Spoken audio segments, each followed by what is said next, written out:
Hello friend, welcome. Mahapuran की कथा कहती है शंकर जी के मंदिर में जब एक लोटा जल लेकर जाओ ना अपने घर से, भगवान शंकर का जब एक लोटा जल तांबे के लोटे में जब पानी भरकर आप अपने घर से जब चले तो बाबा से घर से निकलते समय मंदिर की सीढ़ी पर चढ़ते समय दो बातों का स्मरण रखें। जितने लोग आस्था चैनल पर सुन रहे हैं, जितने फेसबुक यूट्यूब पर सुन रहे हैं, जितने मोबाइल पर सुन रहे हैं, जितने रेवाड़ी हरियाणा की पवित्र भूमि पर सुन रहे हैं, बड़े सावधानी से सुनिएगा। ये बात हमने किसी कथा में आज तक नहीं कही, आज रेवाड़ी की इस पवित्र भूमि पर यह बात कहना चाहें। दो बातें हैं, एक मंदिर से चलो, घर से चलो तब एक बात कहना है, और मंदिर में, मंदिर की दहली पर, मंदिर की सीढ़ी पर, मंदिर की चौखट पर, मंदिर के अंदर प्रवेश करो तब एक बात कहना। दो बातें।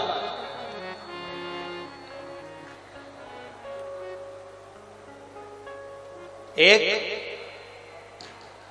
घर से चलते समय लोटा पानी का भरते समय बाबा से कहना है, ये पूरा मेरा घर नहीं, आपका घर है, और ये घर का जल मैं आपको देने के लिए इसलिए आ रही हूं क्योंकि ये जल नहीं है, मेरी दशा आपको ये जल बताएगा।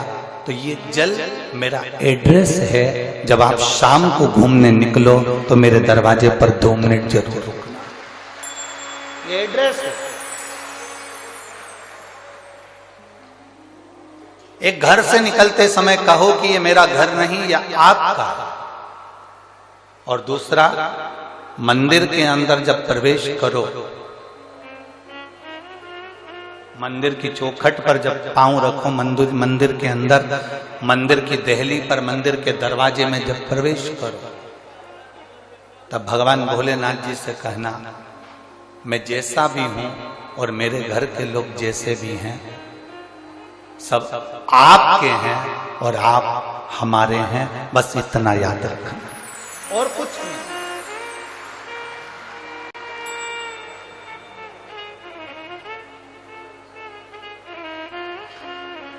और मैंने तेरे ही भरोसे बाबा, तेरे ही भरोसे हवा बिच उड़ती जावांगी, बाबा डोर हटो छटीला में कटी जावांगी, भोले मैं तेरी पतन, शंभो मैं तेरी पतन, हवा बिच उड़ती जावांगी, बाबा डोर हटो छड़ीला में कटी जावांगी, भोले श्री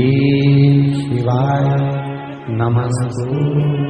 विनाशी शिव महाराज विदल उत्पल जब पकड़ने के लिए माता पार्वती को दौड़े, मां ने कुंदुक उठाया। कुंदुक का दर्शन आप लोगों ने गणेश जी के हाथ में देखा होगा। किस किस ने देखा है? कुंदुक एक एस जैसा एक शस्त्र होता है, गणेश जी के हाथ में पकड़ा हुआ देखा होगा, एस जैसा, जिसको कुंदुक कहते हैं। थोड़ा समझिएगा, बहुत ध्यान से समझना है इसको। जो व्यक्ति जिद्दी होता है या गलत व्यसन की ओर जाता है, गलत व्यसन की ओर, एक पत्र है नीचे रखा होगा, अगर वो माता यहाँ बैठी होगी तो खड़ी हो सकती है, जिसका पति बहुत शराब पीता था, इतना कि आते से जूते मारता, चप्पल मारता, गालियां देता, बच्चों को भी नहीं पूछता, अगर वो बैठी हो तो खड़ी हो सकती है। उसका नाम निकालना पड़ेगा, हमको ढूंढना पड़ेगा। इतना मारा ठोकी करता था, इतना गाली देता था। कुंदकेश्वर अर्थात गणेश जी के हाथ में जो कुंदुक होता है, उस कुंदुक, जो गणेश जी के हाथ में कुंदुक होता है, 7 दुर्बा कितनी दुर्वा लेना है? दूबा बोलते हो, दुर्वा बोलते हो, पंजाब में क्या बोलते हैं? दुर्वा ही बोलते हैं ना। तो 7 दुर्वा, उसके पीछे के हिस्से में लाल चंदन लगाना और गणेश जी को कुंदकेश्वर महादेव के नाम से समर्पित करना। जब दुर्वा चढ़े उस पहले तो आप कुंदकेश्वर महादेव का नाम ले लेना। जब दुर्वा गणेश जी के पास में चढ़े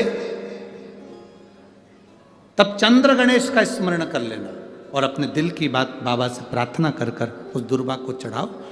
एक दुर्वा उसमें से मांग कर लेकर आओ। जिस दुर्वा को जब मांग कर लेकर आओ तो वह जो व्यक्ति नशे में धुत रहता है या गलत काम में धुत रहता है उसको वो दुर्वा सुबह खाली पेट एक दुर्वा उसको खाने को दो। नहीं खाए तो उसको कोई भोजन आदि के साथ में उसको दो। उसका नशा धीरे धीरे धीरे धीरे वो छोड़ देगा और श्रेष्ठ बन जाएगा। श्रेष्ठ कुंदकेश्वर महादेव या कुंदुक का प्रहार, कुंदुक 2-3 जगह पर काम करता है। कुंदुक का अगर आपने कभी स्मरण करा हो कुंदुक का तो कभी, वैसे तो मेरे को लगता है कि आप लोगों ने गणेश जी के हाथ में कुंदुक देखा होगा। एक शस्त्र होता है जो एस जैसा बना होता है जो गणेश जी के हाथ में पकड़े होते हैं। दर्शन किया है तो वो कुंदुक कहलाता है। जो बहुत चिड़चिड़ा हो जाए, बहुत अपशब्द कहना, बहुत ताने देना, बहुत गाली देना, बहुत आड़ा टेढ़ा कहना, जरा जरा सी बात में बिखर जाना, क्रोध आ जाए।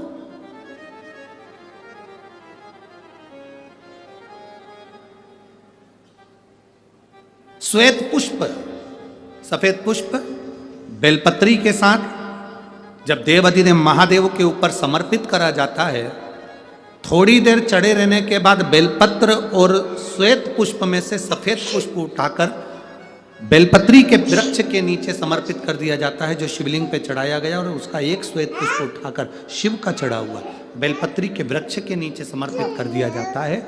वहां की मिट्टी को उठाकर अपने घर के द्वार का स्पर्श करा दिया जाता है। तो क्रोध करने वाला व्यक्ति, चिड़चिड़ करने वाला व्यक्ति कुंदकेश्वर महादेव का नाम लेकर जब वो रज लगाई जाती है, मिट्टी लगाई जाती है, तो वो धीरे धीरे क्रोध करना बंद कर देता। घर में पूरे शांति और आनंद की अनुभूति होने लगती है। ये कुंदकेश्वर है, ये साधारण नहीं है कुंदकेश्वर। मेरे चैनल सत्य स्टोरी में आप सभी का स्वागत है। माता पार्वती ने कुंदुक उठाकर प्रहार करा, और जैसे ही माता पार्वती ने कुंदुक उठाकर प्रहार करा, प्रहार करते से विदल उत्पल के ऊपर प्रहार करते से विदल उत्पल के प्राण चले जाते हैं और वो कुंदुक भगवान शंकर के चरणों में जाकर गिर जाता है। जब शिवजी के चरणों में कुंदुक जाकर गिरा तब शंकर भगवान के चरणों में माता पार्वती जी ने जाकर देखा तो उनके चरणों में चोट लगी हुई थी, क्षमा मांगी, चरणों में गिर गई माँ। और शिव जी ने कहा, पार्वती तुम दुख ना मनाओ, तुम्हारे कुंदुक का मेरे चरणों में गिरना, मेरा नाम आज से कुंदकेश्वर होगा। पार्वती मेरे चरणों में कुंदुक का प्रहार हुआ और मेरा नाम कुंदकेश्वर हुआ। आज के बाद मृत्यु लोक में रहने वाला व्यक्ति, उसके शरीर में अगर कोई रोग, कोई दुख व्यापेगा और वो मेरे कुंदकेश्वर की कथा को पूरी सुन लेगा या कुंदकेश्वर के नाम का उच्चारण कर लेगा, तो उसके दुख का, उसके शरीर के रोग का मैं निवारण कर दूंगा। वो कुंदकेश्वर महादेव है। बोल कुंदकेश्वर महादेव की। वो कुंदकेश्वर महादेव, कुंदुक का नाम रखकर कुंदकेश्वर। आपसे निवेदन, कभी आपको लगे कि दवाई औषधि काम नहीं कर रही, आप कुंदकेश्वर का नाम लीजिए। मेरे भोले तेरा सहारा है, मेरे भोले तेरा सहारा है, मेरी नैया का तू किनारा, मेरी नैया का तू किनारा। कुंदकेश्वर नाम पार्वती जी से शिव जी ने कहा, सुनो पार्वती, अगर कोई दिल से, हृदय से दुर्वा और बेलपत्र, 2 चीजें एक बात बहुत अच्छे से याद रखिए, अगर डॉक्टर आपको कह दिया है कि आपके पेट में या बच्चादानी में या शरीर में कहीं गठान आ गई है, कहीं गांठ आ गई आपके शरीर में, और ये बात अपनी याद रखना, पड़ोसी के यहाँ भी तकलीफ हो तो आप बता सकते हो, रिश्तेदारों के यहाँ भी तकलीफ है तो आप बता सकते हो। डॉक्टर ने कह दिया कि शरीर में गांठ है, बच्चेदानी में गांठ है, या पेट में गांठ है, या शरीर के किसी अंग में गांठ, एक बेलपत्र लीजिए, दुर्वा लीजिए, और ऐसा लग रहा है कि हम बहुत बड़ी समस्या में उलझे हुए हैं और इससे निकल नहीं रहे, या बहुत बड़ा काम है हमारा, हो नहीं रहा, चाहे प्रशासनिक हो चाहे अन्य कोई चीज का हो, कुछ मत करो, पार्थिव शिवलिंग का निर्माण करिए, पर करना एकांत में, घर के बाहर, किसी एकांत में शिवलिंग का निर्माण कर लो, या तो एकांतेश्वर महादेव पर चले जाओ, कोई एकांत में शिव मंदिर हो वहां, या कहीं एक पार्थिव शिवलिंग का निर्माण करो, छोटा सा, एक बेलपत्र, बहुत ध्यान से सुनना, एकांतेश्वर महादेव का ये वृतांत रखना, एक बेलपत्र, एक चावल का दाना, एक सफेद पुष्प, एक शमी का पत्ता,